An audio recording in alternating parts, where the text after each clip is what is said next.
Well, open your Bible to the book of Esther in your Old Testament. And as you're turning there or navigating there on your phone would be a great way also to follow along. We're going to cover 4 chapters in Esther today, so you're going to want to have it in front of you. And plus, this is just an incredible story. As we said in the last couple weeks, it is one of the only books of the Bible that doesn't mention God. And when you read it at first, you might even think to yourself, was this a mistake? Was it a mistake that they forgot to put something in there about God or even anything remotely adjacent to God, it seems? Or was it a mistake that it even ended up in the Bible because it doesn't really talk about God and it's not really overtly religious? What are we supposed to make of this? Well, we talked about this last week, but really this all comes to a head in helping us ask, well, maybe the main question that Esther, as a divinely inspired book in our Old Testament, is meant for us to ask, which is this: what is it like to live by faith when you're desperate for God to intervene, but it seems like he's distant or even absent? And maybe the absence of the name God or the religiosity of being a Jew in the Old Testament, the absence of that may be not a mistake. Maybe it was intentional to help us get an idea of what it's like to be a person of faith in the midst of a godless culture. Because God's people, in the setting of the book of Esther, are living in exile. They had the opportunity to go back to Jerusalem at this point, but this is a group of people who did not go back to Jerusalem to help rebuild the temple and reestablish life for the Jewish people in Jerusalem, but rather they stayed in Babylon. They stayed in exile, so to speak. Why would they do that? Well, just a quick reminder, a refresher, that this is God's plan for all of his people, not just to huddle in a holy huddle in Jerusalem, but it goes all the way back to Esther's ancestor Abraham, that God's plan for his people was to multiply and to be a blessing to every nation, not just to huddle in their one holy nation. And so Esther is accomplishing God's purpose. The question is how? How are we supposed to accomplish God's purpose when we are in the midst of a godless culture and it may appear that God is absent? Well, before you ask the question, what do I do, or how do I do this, I think Esther's posing a question for us that's maybe even more important. It's the question, who am I really? Who am I really?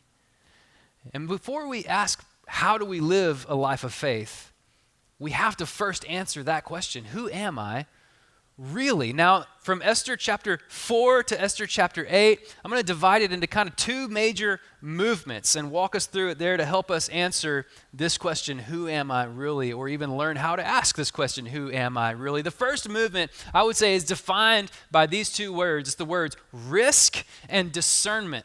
Risk and discernment. So let me begin reading for you in chapter 4. While you're looking there, turning there, I'm going to start in verse 10, but let me set this up. If you remember last week, chapter 3 left us with quite a cliffhanger where God's people are destined in an edict made by the king and his associate Haman to be destroyed. In all 120 provinces, from India to Kush, all of God's people have been committed to death.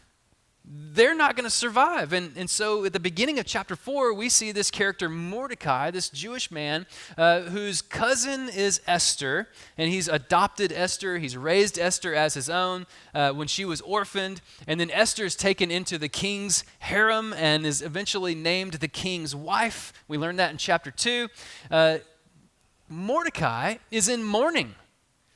He's wearing sackcloth, as many of the other Jews are. And when word gets to Esther inside the palace that Mordecai is in mourning, she tries to cover it up. Give him some new clothes. Send Mordecai some new clothes. But Mordecai refuses and thinks maybe Esther doesn't know what's going on. He makes sure that she gets the copy of the edict to understand what's happening to all of her people, even though the king doesn't yet know that Esther is Jewish, thinks she's Persian. She now is entrusted with this information. And Mordecai is commanding her to act. You got to do something about this, Esther. And then Esther replies, and there's a conversation between the two of them with a bit of a mediator, a go-between. And here's what happens in verse 10. Esther spoke to Hathach and commanded him to tell Mordecai. So this is, hey, right back at you, Mordecai. Verse 11, all the royal officials and the people of the royal provinces know that one law applies to every man or woman who approaches the king in the inner court and who has not been summoned, the death penalty, unless the king extends the golden scepter, allowing that person to live. I've not been summoned to appear before the king for the last 30 days. Esther's response was reported to Mordecai. Basically, Esther's saying, Mordecai, you want me to do something about this, but I'm not sure you quite understand. This could cost me my life. I'm not sure I'm going to go like a bull in a china cabinet to the king and his throne, even though I'm married to him. Marriage was quite a bit different for Esther and the king of Persia, quite a bit different than the marriage you and I have experienced. Even she would be susceptible to this law. There were other people in the court who had better access to the king than she did. And so she's saying, Mordecai, I don't think you understand. Well, go to verse 13. Let's see. Mordecai replies. He tells the messenger to reply to Esther, don't think that you will escape the fate of all the Jews because you are in the king's palace. If you keep silent at this time, relief and deliverance will come to the Jewish people from another place. But you and your father's family will be destroyed. Who knows? Perhaps you have come to your royal position for such a time as this. And Esther sent this reply to Mordecai. Go and assemble all the Jews who can be found in Susa and fast for me. Don't eat or drink for 3 days, night or day. I and my female servants will also fast in the same way. And after that, I will go to the king, even if it's against the law. If I perish, I perish. So Mordecai went and did everything Esther had commanded him. Now, there's just an interesting thing to me here that what begins with Mordecai commanding Esther is then turned on Mordecai, and in maybe quite a countercultural way, Esther then commands Mordecai, and Mordecai follows through. He supports Esther. That's something beautiful we see in their relationship as he's taken care and concern for Esther, and he's got the courage to do that. And so Mordecai goes and does everything Esther has commanded him. Let's just pause right there. Now, there's a tendency here just to rush into Esther and her story of courage. Esther's the hero. Esther steps up. She takes the reins. But I just want you to pay close attention briefly to what Mordecai does here and see Mordecai in context.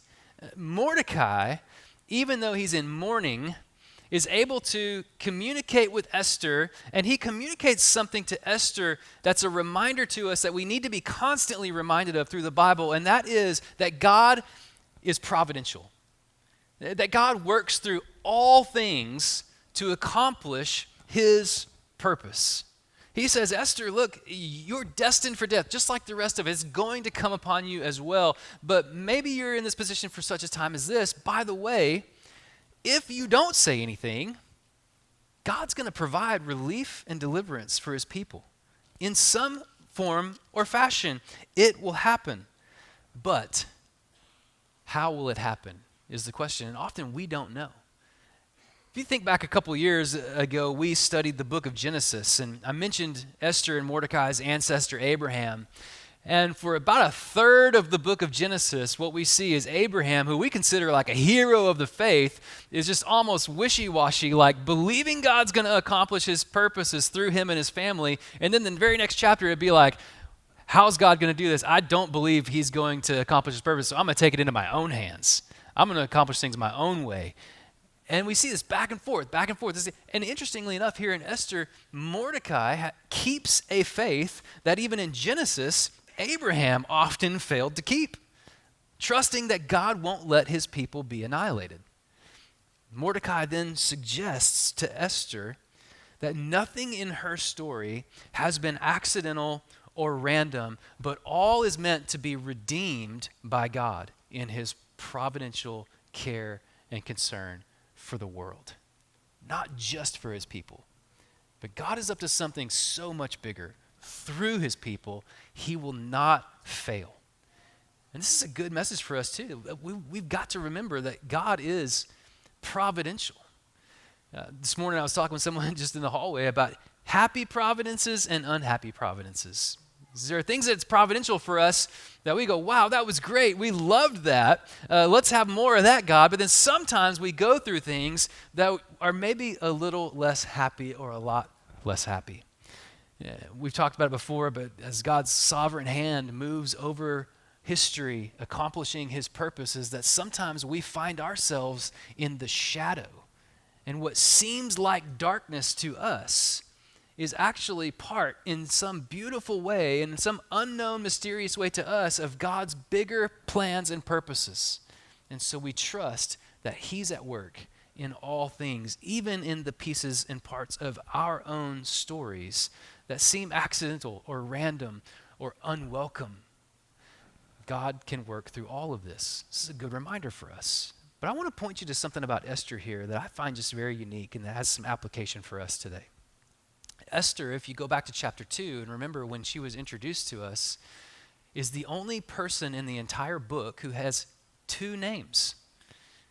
Do you remember? She's introduced as her Hebrew name and then also with her Persian name. And what I might suggest, as others have suggested, is that Esther is wrestling between two identities in this moment. That as often we see Esther as kind of the superhero of the story, that maybe what's happening here is that she's just a mild-mannered alter ego in the king's harem, and she's just waiting for her moment to jump in the telephone booth and pull off her royal robe and then reveal her superhero costume and go save the day for the Jews, right? That's kind of how we sometimes think of Esther. But that's not actually what's happening. Instead, she does have two identities, but they're two identities that are living in tension. It's a tension we often feel too. It's the gravitational force between the temporary home we currently experience and the eternal home that we know we're destined to live in. And we feel a pull in both directions, and Esther feels this pull too. Can I just keep to myself and stay among the king's harem and accomplish just, maybe it's survival for myself?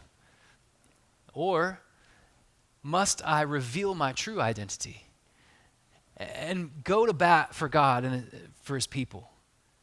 And she feels this tension, and in chapter 4, we see her coming to this point where she finally embraces her true identity as one of God's people. Esther was forced to answer the question, who am I really? And that's the question you and I have to answer too. Who am I really?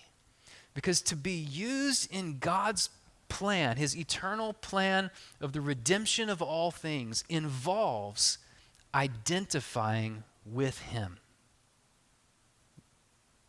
Esther's true identity isn't actually revealed until chapter 7. But she chooses to engage in fasting here. And some people have kind of inserted prayer into this. I'm not sure we even have to. It's just, starts to do something that may be familiar to Persians in terms of fasting, but it's also part of Jewish culture in terms of fasting. But either way, she's making an effort to embrace her identity as one of God's people and lean into what God might want to use her to do. Because perhaps she's come to this position for such a time as this. We don't know yet. Let's find out. Because chapter 4 leaves us again with another cliffhanger, just like chapter 3. This time, it's what will happen to Esther. What will happen? Let's read in chapter 5, the first couple of verses here. First few verses says, on the third day, so she said, we're going to fast for 3 days and nights, right? No food or drink. So chapter 5, on the third day, Esther dressed in her royal clothing and stood in the inner courtyard of the palace facing it. The king was sitting on his royal throne in the royal courtroom facing its entrance. So we know something's about to happen.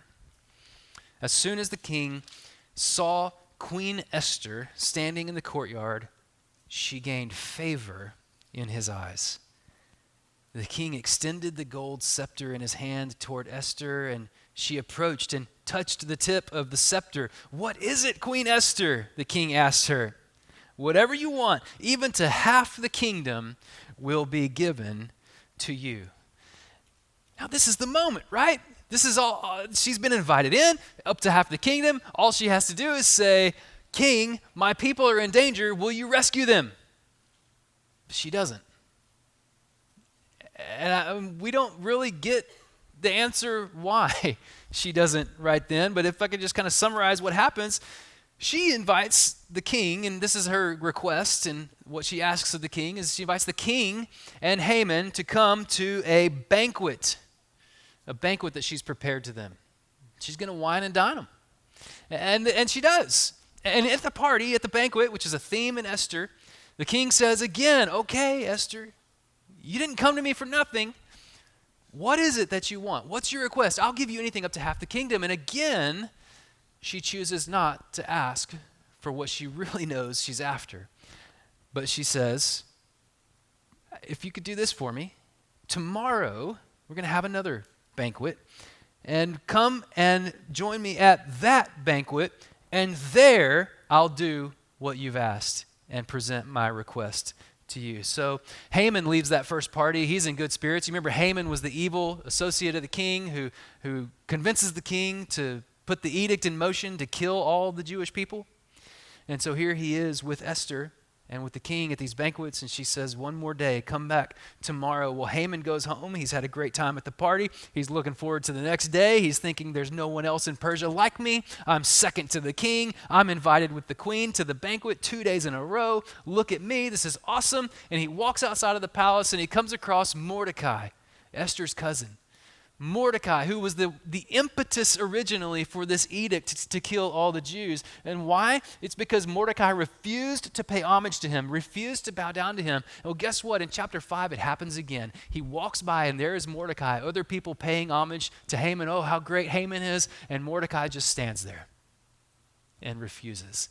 And that sends Haman into a rage.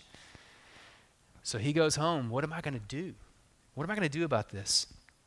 And his wife and all of his friends tell him, get rid of Mordecai. It's time. Yes, we know there's an edict. All the Jewish people are going to be annihilated, but this one needs to be annihilated now. And so build a gallows 75 feet tall for him to be hanged on tomorrow. We're going to come back to this piece of the story here in a minute. But I want to just dig in for just a second about this question, who am I really? And talk about Esther's strategy here. Because Esther's not hasty. She's not defiant to the king and his edict. She must certainly have felt some sort of fear about her own fate, especially as she goes and stands in the courtyard before the king. She probably felt some fear about the fate of her people and if she would be found out, but she yet seems to operate with discernment. She's taking a massive risk, yet then when this risk is proven to be the right risk to take, she then operates with discernment. Now, for you kiddos out there, discernment is like spiritual spidey senses, okay? This is where like she just has an awareness probably given by God, that we can't necessarily know exactly how or why she decided what she's doing, but we know she's making an intentional decision here to delay the ask. Maybe she knew the king needed to be kind of teased out like a fisherman who lets the fish grab the bait and run with the line a little bit before setting the hook. We don't know. Maybe Esther just wanted to create some space to see what God would do. Would he show up? Would he intervene? Ian Duguid is an author, a commentator who suggests that even if they were unaware, Esther's subtlety and Mordecai's stubbornness in refusing to pay homage to Haman were actually employed by God's sovereignty to bring about the result that happens. And so pay close attention to Esther here, because the important application for us is not how did Esther do it, but what did Esther choose was her true identity. And there's something really cool that happens in this chapter. Up until chapter 5, Esther was just Esther. Even though she had married the king in Esther chapter 2, it takes until chapter 5, it takes until actually she embraces her true identity as one of God's people and is willing to be exposed as one of God's people before she's ever referred to by the king as Queen Esther. What's happening here? I think that ultimately what's happening is that her embrace of her true identity as a Hebrew is what seems to unlock her ability to be a blessing, not just to her people, but to all the Persians.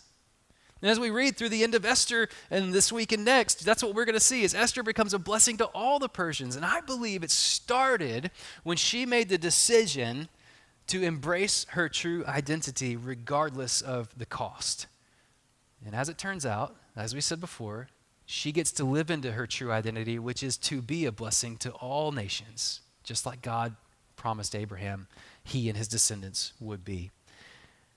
This is what becomes, as one writer calls, a defining moment in Esther's life, where she begins to grow into her true identity. And as I say, is able to live in Babylon, but not of Babylon. And that's the tension. Right? That's the tension that we all live in. That's even addressed in the New Testament, that we would be people who live in the world but are not of the world. That's exactly what's happening in Esther's life is am I the Persian queen or am I God's servant? And could it be that God has placed me as the Persian king so that I can live as his servant and not of Persia but in Persia, accomplishing his purpose and influencing not just a small group of people but ultimately the world? Could it be? You and I face these same kind of defining moments. One of the major defining moments where we have to decide who am I really is when we're confronted with the gospel of Jesus Christ. When we hear the good news that Jesus came to earth, God's Son, to live a perfect life, to die a death he didn't deserve on a Roman cross, was buried in a tomb for 3 days, and then miraculously rose from the dead, conquering death, appearing to all kinds of people before he ascended to heaven and assumed his rightful position at the right hand of God. We're confronted with this reality that we are sinners who cannot stand in the presence of a holy God without a mediator, and that Jesus is the mediator who makes a way for us to be reunited with God when there was no other way. We're confronted with this reality. We have to decide, who am I really? Will I choose to be Jesus's? Will I choose to be united with God in faith? Or will I choose to live my pagan lifestyle? We have other defining moments. We have opportunities then. Maybe you just made that decision to trust Jesus by faith, to become his. He adopts you as God's son or daughter. He makes you one with Christ in faith. And you have the opportunity, then a defining moment is, are you going to identify with him publicly through baptism? That's a great next step. After you become a Christian, will you do it? Will you publicly identify with him? And then it goes on. I mean, we have more opportunities. As Colossians talks about, to put off the old self and put on the new self, right? Or we have other things like, are we going to be the kind of people who say, I'm God's regardless of the cost, and so I'm willing to start spiritual conversations with people that I otherwise would not have been willing to have a spiritual conversation with? Am I willing to invite someone to faith in Jesus that I might not have otherwise wanted to talk about that with? Maybe it's even closer to home if we said, is God calling you to missions or to ministry? And this is a defining moment where you go, who am I really? And if I'm God's, am I willing to give my life for whatever he asks me to do so that I can be a blessing to the world and accomplish his purposes of redemption? Defining moments happen every day. They're not just these big, huge moments like who am I going to marry or what school am I going to choose or what job am I going to take. They're not just, it's also like daily obedience. These things are defining moments every day. Like, what am I going to do when temptation comes my way? Who am I really? Am I God's or am I my own? That's the question. Esther begins to live into her true identity.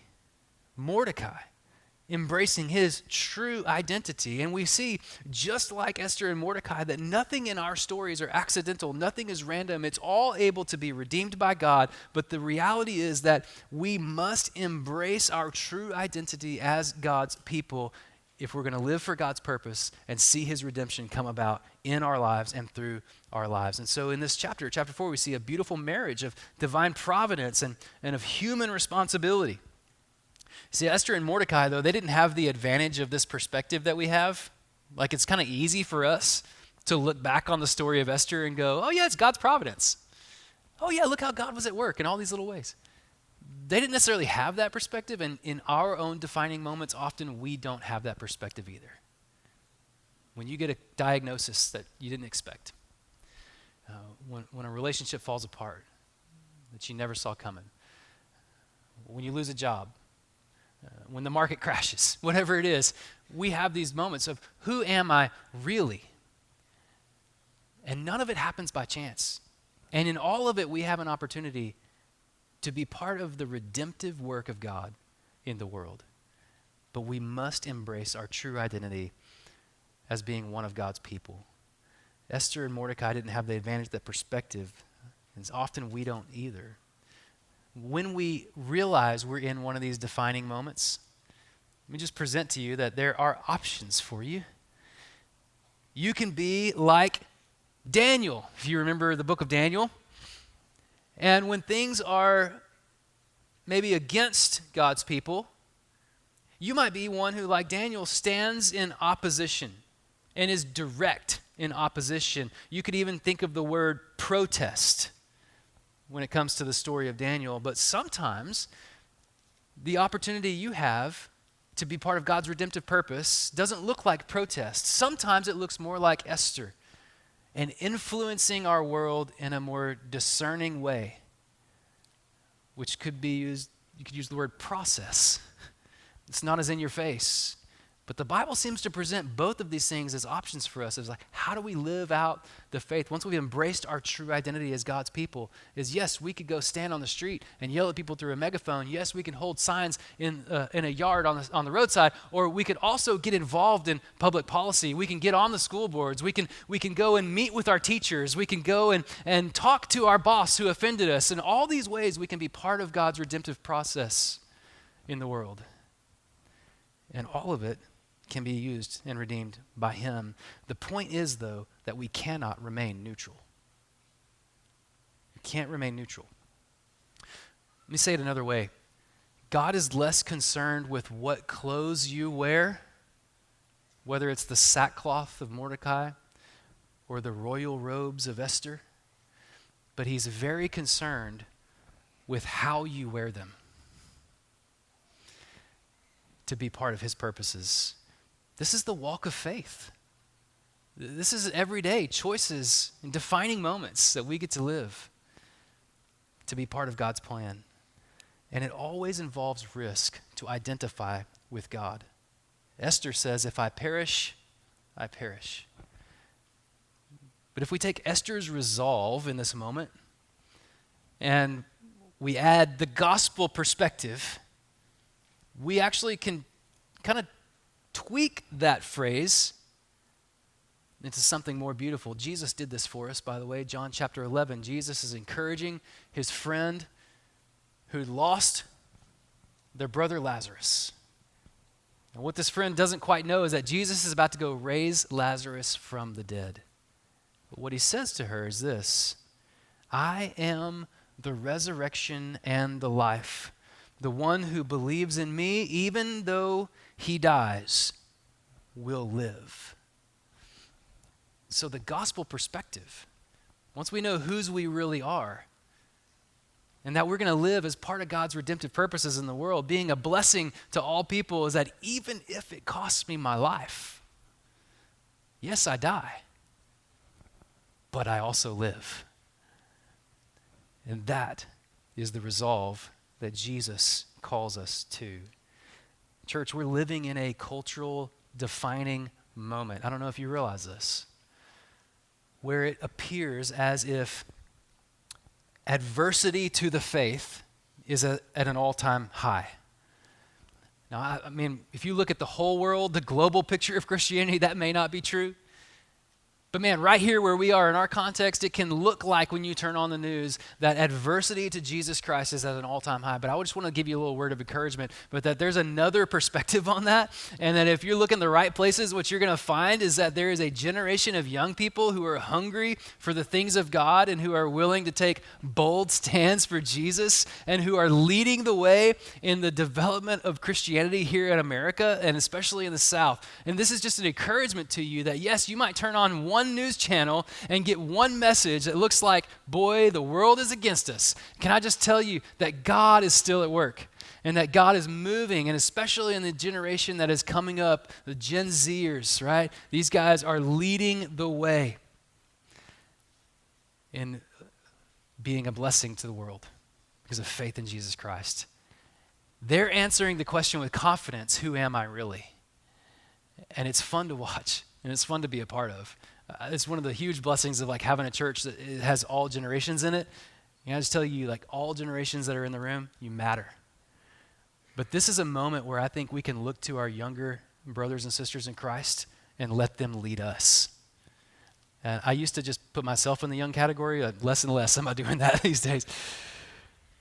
It's time to let them lead us. And they are choosing Jesus, and it's beautiful to watch. But I wonder in your life, what does God want you to be more public about or bold about in your faith? When you answer the question, who am I really? Is your answer confidently, I am God's, and I want to live for his purposes regardless of the cost? It's a good question to ask.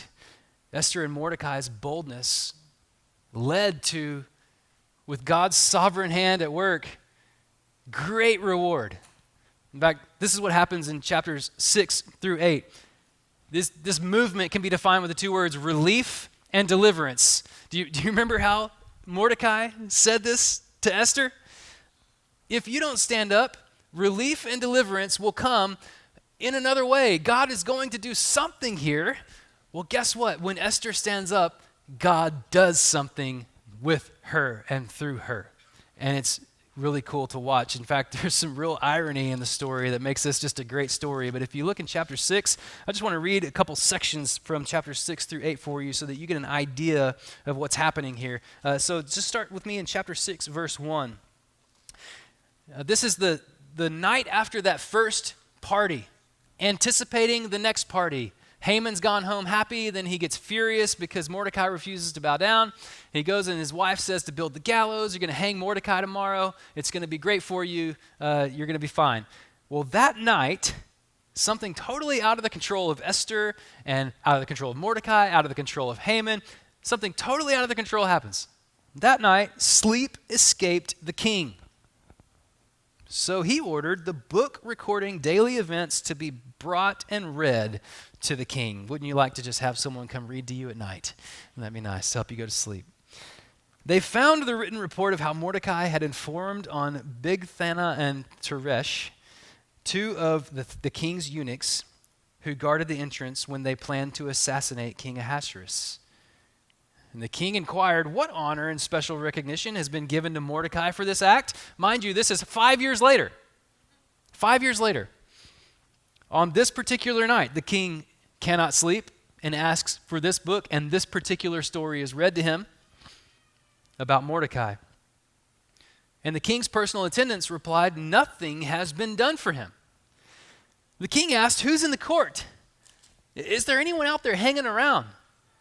Now, Haman was just entering the outer court of the palace to ask the king to hang Mordecai on the gallows he had prepared for him. And the king's attendants answered, Haman's there, standing in the court. Look what happens. Have him enter, the king ordered. Haman entered, and the king asked him, what should be done for the man the king wants to honor? Oh, Haman and his pride. Haman thought to himself, who is it that the king would want to honor more than me? So Haman tells the king, for the man the king wants to honor, have them bring a royal garment and that the king himself has worn, and a horse the king himself has ridden, which has a royal crown on its head. Put the garment and the horse under the charge of one of the king's most noble officials. Have them clothe the man and the king wants to honor. Parade him on the horse through the city square and proclaim before him, this is what is done for the man the king wants to honor. And the king tells Haman, hurry, do just as you proposed. Take a garment and a horse for Mordecai, the Jew, who is sitting at the king's gate. Do not leave anything out you have suggested. Oh, Haman, how the tables have turned. Wow. What was going on here? Well, Haman's thinking to himself that, boy, I'm about to be sitting pretty. I'm about to have some good stuff going on. I mean, this would be like the equivalent of putting on Michael Jordan's game-worn jersey and then slipping on the championship ring and some game-worn shoes and thinking, I'm about to dunk. But none of us could do that. And we would just put on the jersey and the shoes and the championship ring. It doesn't make us into Michael Jordan, but Haman is thinking like, this is my chance, and if maybe I can be like the king, people will see me as if I'm a king. And here's what's crazy to me. If you go back to chapter 5, verse 13, which we didn't read, here he is, he's reeling with even all this good stuff that's happened. He says, still none of this satisfies me, since I see Mordecai sitting at the king's gate all the time. Can I just tell you, I don't think Haman would have been satisfied with being paraded around in the king's court with the king's horse wearing the king's robe. I think eventually Haman would have gone after the king himself, because that's what pride does. Pride never is satisfied. But he has to swallow it and parade Mordecai, his arch enemy, around in the king's clothes, on the king's horse, in the king's court. Haman is humiliated. His plot is foiled. You look at verse 12 through 14, what happens is even his advisors kind of turn on him and tell him the reality of his situation. It says, then Mordecai returned to the king's gate, but Haman hurried off for home, mournful and with his head covered. Haman told his wife Zeresh and all his friends everything that had happened.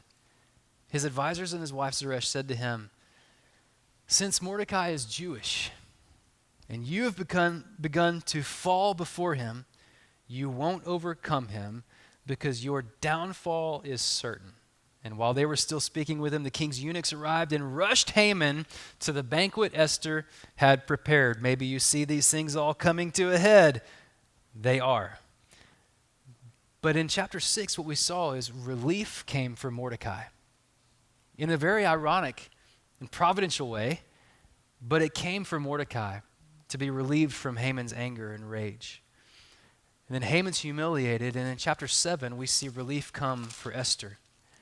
Chapter 7, verse 1 says this, the king and Haman came to feast with Esther the queen. Once again, on the second day, while drinking wine, the king asked Esther, Queen Esther, whatever you ask will be given to you. Whatever you seek, even to half the kingdom, will be done. Queen Esther answered, if I've found favor in your eyes, your majesty, and if the king is pleased, here it is, spare my life. This is my request. And spare my people. This is my desire. For my people and I have been sold to destruction, death, and extermination. If we had merely been sold as male and female slaves, I'd have kept silent. Indeed, the trouble wouldn't be worth burdening the king. King Ahasuerus spoke up, asked Queen Esther, who is this and where is the one who would devise such a scheme? Maybe completely forgetting that he was part of this scheme in allowing it to happen. And Esther answered, the adversary and enemy is this evil Haman. Haman stood terrified before the king and queen. You know, he's already been emasculated with the Mordecai situation. Verse 7, the king arose in anger, went from where they were drinking wine to the palace garden. Note now that Haman and Esther are the only two left in the room. Haman remained to beg Queen Esther for his life because he realized the king was planning something terrible for him. Just as the king returned from the palace garden to the banquet hall, Haman was falling on the couch where Esther was reclining. The king exclaimed, would he actually violate the queen while I'm in the house? As soon as the statement left the king's mouth, they covered Haman's face. Harbona, one of the king's eunuchs, said, there's a gallows 75 feet tall at Haman's house that he made for Mordecai, who gave the report that saved the king. And the king says, hang him on it. They hanged Haman on the gallows that he had prepared for Mordecai. Then the king's anger subsided. We've got some incredible irony happening here against Haman. And relief is come for Mordecai and Esther. And deliverance is now coming for God's people. Let's just continue and read on chapter 8. It says, that same day, King Ahasuerus awarded Queen Esther the estate of Haman, the enemy of the Jews. Mordecai entered the king's presence because Esther had revealed her relationship to Mordecai. The king removed his signet ring he had recovered from Haman and gave it to Mordecai. And Esther put him in charge of Haman's estate. Then Esther addressed the king again. She fell at his feet, wept, and begged him to revoke the evil of Haman the Agagite and his plot he had devised against the Jews. The king extended the gold scepter toward Esther, so she got up and stood before the king. She said, if it pleases the king, if I've found favor before him, if the matter seems right to the king and I am pleasing in his eyes, let a royal edict be written. Let it revoke the documents the scheming Haman, son of Hammedatha, the Agagite, wrote to destroy the Jews who are in all the king's provinces. For how could I bear to see the disaster that would come on my people? How could I bear to see the destruction of my relatives? King Ahasuerus said to Esther the queen and to Mordecai the Jew, look, I've given Haman's estate to Esther, and he was hanged on the gallows because he attacked the Jews. Write the king's name, in the king's name, whatever pleases you concerning the Jews, and seal it with the royal signet ring. A document written in the king's name and sealed with the royal signet ring cannot be revoked. And so that's what Esther and Mordecai do. They write the document freeing the Jewish people from the genocide that's about to happen to them. And they send that document on the fastest horses out to all the provinces to get the news out. And they actually give, in this incredible way, the authority to the Jewish people to defend themselves. And it was just really just parallels with something that God's already taught his people in Deuteronomy chapter 20 about how to defend yourself. And it's an incredible story that the Jewish people are able to defend themselves effectively. And as the copy of the text is issued and it goes out through all the provinces, more happens to Mordecai. It says in verse 15 of chapter 8, Mordecai went from the king's presence clothed in royal purple and white, with a great gold crown and a purple robe of fine linen. The city of Susa shouted and rejoiced, and the Jews celebrated with gladness, joy, and honor. In every province and every city, wherever the king's command and his law reached, joy and rejoicing took place among the Jews. There was a celebration and a holiday, and many of the ethnic groups of the land professed themselves to be Jews because fear of the Jews had overcome them.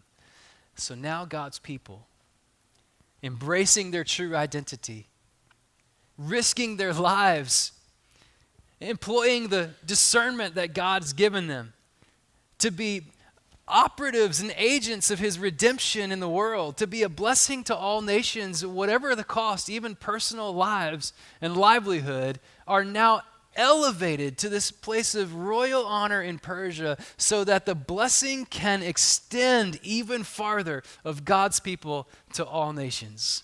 This is what God does for the people who answer the question, whose am I really? I am God's. Even if it costs me my life. This teaches us to embrace the reality of our eternal story. See, Esther can kind of be divided into three sections maybe. The first section kind of describes the crisis of the Jewish people. That's chapters 1 through 3. This section that we've kind of seen today describes the courage of God's people to say, I'm God's and I'm going to live in my true identity and be a blessing to the world. Next week, we're going to see how celebration is the key to holding on to hope and carrying the torch of faith from generation to generation. But for now, what we see is God provides relief and deliverance through his people, not just for his people, but through his people who are willing to say, I am God's. That is who I really am. And I'm going to live for him. When we zoom out, there's just one more thing that I want to show you because it's probably what matters more than anything.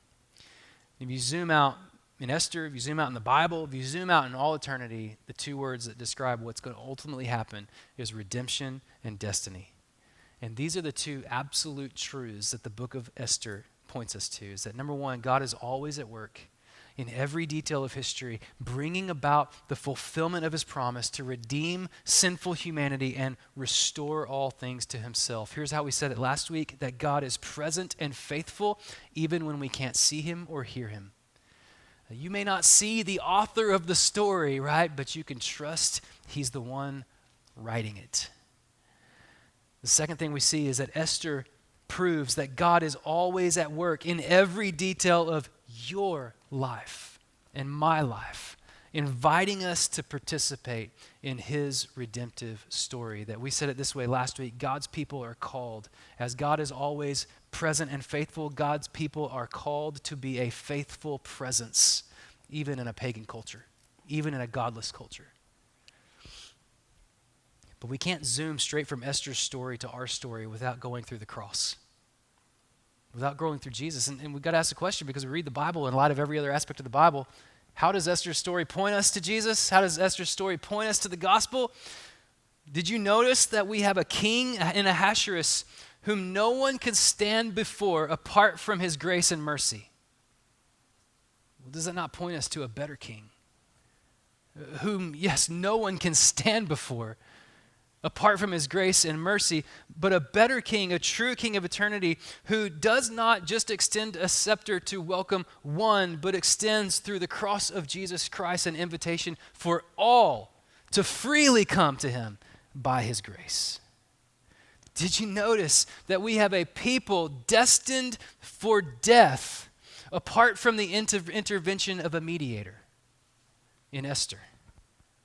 Andrew Aber over on Longview campus says this. He says, as Israel's representative, Esther received favor and her people were saved. As our representative, Jesus received God's wrath so we could receive God's favor. We as sinful humans are destined for death apart from a mediator. Jesus is our mediator and continues to operate at the right hand of God as our advocate. Did you notice that there was an adversary who plotted death for another, who then had the tables turned on him? And does that not remind you of an even better victory that happened, that what the enemy designed for the death of God's representative became the tool for his own demise? This reminds me of Genesis 3, that the serpent who strikes the heel of God's seed will then have his head crushed.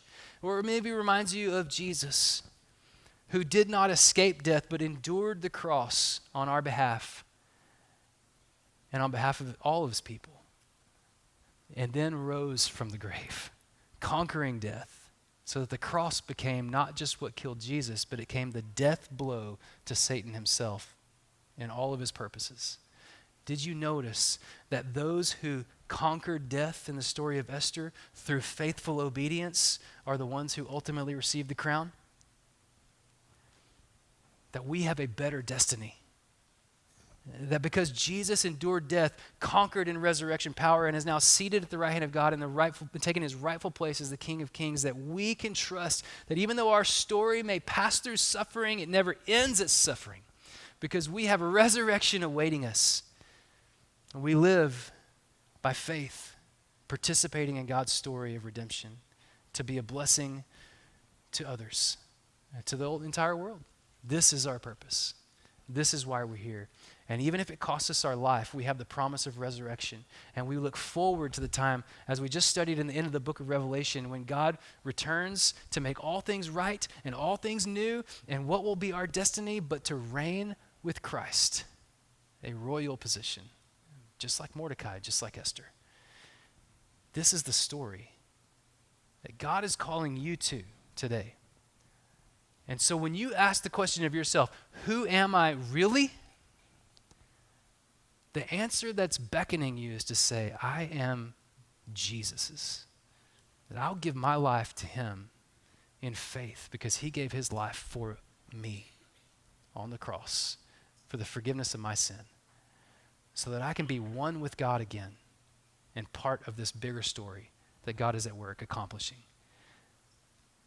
I want to lead us in prayer today, and if that's something you're thinking about today, that God is calling me to say yes to Jesus, to identify with him, then I just want to give you some words that you might pray in your own heart today. And then we'll just have a minute to let this truth sink in. Well, let me lead us in this prayer. And if that's you, if you want to know, if you want Jesus to be your Savior, if you want to identify with him, you want to be God's, this is maybe how you could pray. God, I'm not proud of the parts of my story that are offensive to you, but I'm grateful that you offer forgiveness through Jesus Christ. And I believe that Jesus' death on the cross is what makes it possible for me to have forgiveness and to receive eternal life. So God, I just want to say yes to Jesus today. I want to commit my life to Jesus in faith, to stop living for myself and to start living for him. Thank you, God, that you promise that those who call on you will be saved. And I believe you're saving me. God, help me know what's next. I pray this in Jesus' name. Amen.